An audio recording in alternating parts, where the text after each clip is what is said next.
Hello friends, Radhe Radhe. চলে এসেছি নতুন একটা ভিডিও নিয়ে। তো আজকে বানাবো তালের বড়া। মা একটা তাল কুড়িয়ে এনেছিল, তো বলেছে যে একটা তাল পেয়েছি, সেটা দিয়ে একটু বড়া বানাতে হবে। তো আমি ভাবলাম যে তাহলে আমিই বানিয়ে নিই। তো সকালবেলা মা রান্না বান্না করেছে, তারপরে দুপুরবেলায় আমি চলে এসেছি বড়া বানাতে।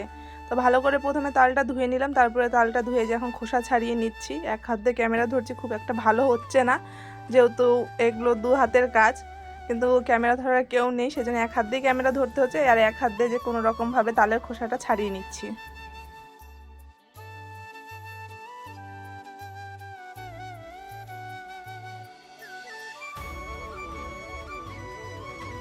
তো দেখতেই পাচ্ছ এই যে আমার খোসা ছাড়ানো হয়ে গেছে। যে পেছনে এই জায়গাটা খুব একটা শক্ত, এটা এক হাত দিয়ে ছাড়ানো খুবই কষ্টকর।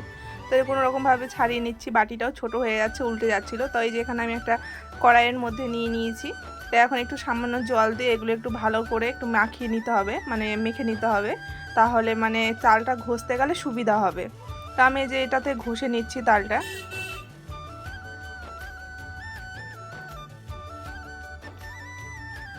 তো আমার তাল ঘষা কমপ্লিট, দেখতে পেয়েছো খুব সুন্দরভাবে হয়েছে এটাতে। অনেকে তো আরও আছে তাল ঘষার, ওইটা দিয়েই করে। তো আমার তাল ঘষা কমপ্লিট হয়ে গেছে। এখন আমি তালগুলো ছেঁকে নিব, কারণ এর মধ্যে একটু আঁশ থাকে। তো এই ডালিটার মধ্যে আমি ছেঁকে নিচ্ছি, ডালি তো না, এটা ঝাঁকা। তো এটাতে ছেঁকে নিচ্ছি, তাহলে মানে আঁশগুলো এটাতে থেকে যাবে আর তালটা নিচে ফুটো দিয়ে পড়ে যাবে। তো দেখতেই পাচ্ছ যে আমার তাল ছাঁকা কমপ্লিট, আঁশগুলো উপরে থেকে গেছে, তালটা কি সুন্দর নিচে পড়ে গেছে। আমি যে এখানে একটা নারকেল কেটে নিচ্ছি, বাবা কয়েকদিন আগে পেড়েছিল গাছ থেকে। তো ভাবলাম যে বড়ার মধ্যে দিলে ভালোই লাগবে, সেজন্য ভাবলাম যে কেটে নিই এখন। তো এই যে নারকেলটা আমি ছিলে নিলাম।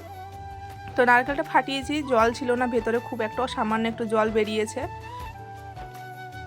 তো এই যে এখন আমি নারকেলটা ফাটিয়ে নিলাম, খুব একটা জল বের হয়নি, সামান্য একটু জল বেরিয়েছে, তার জলটা ভালো না, নারকেলের ভেতরটা একটু খারাপ হয়ে গেছিলো। তো নারকেলটা আমি ভালো করে জল দিয়ে ধুয়ে নিয়েছি, তারপরে কুড়িয়ে নিলাম। তো এই যে এখন একটু তালটা গরম করে নিলাম জাল দিয়ে, তাহলে বড়াটা একটু ভালো হবে। তো আমি একটু সামান্য একটু গরম করেছি, যে এক্সট্রা জলটা দিয়েছি সেই জলটা টেনে গেছে। তো এখানে যে আমি ময়দা নিয়েছি, সামান্য পরিমাণে চালের গুঁড়ো, তারপরে লবণ, নারকেল, চিনি এইসব নিয়েছি, একসাথে গুছিয়ে নিয়েছি, তাহলে আমার সুবিধা হবে।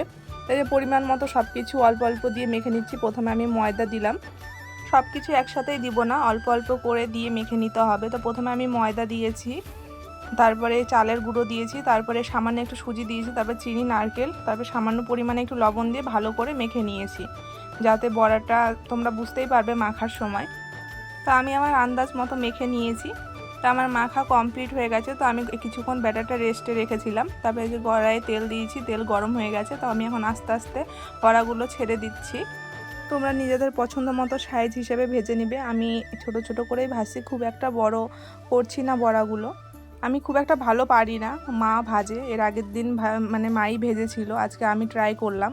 আগে ভেজেছি তো খুব একটা ভালো হয় না। তা আমি আজকে ভাবলাম যে তোমাদের সাথেও শেয়ার করি ভিডিওটা, তো কেমন হচ্ছে তোমরা জানিও। তো এই যে বড়াটা আমি একটু নাড়াচাড়া করে উল্টিয়ে ভালো করে ভেজে নিলাম, ভেজে এখন তুলে নিচ্ছি। তো এইভাবে সমস্ত বড়াগুলো একের পর এক ভেজে নিব।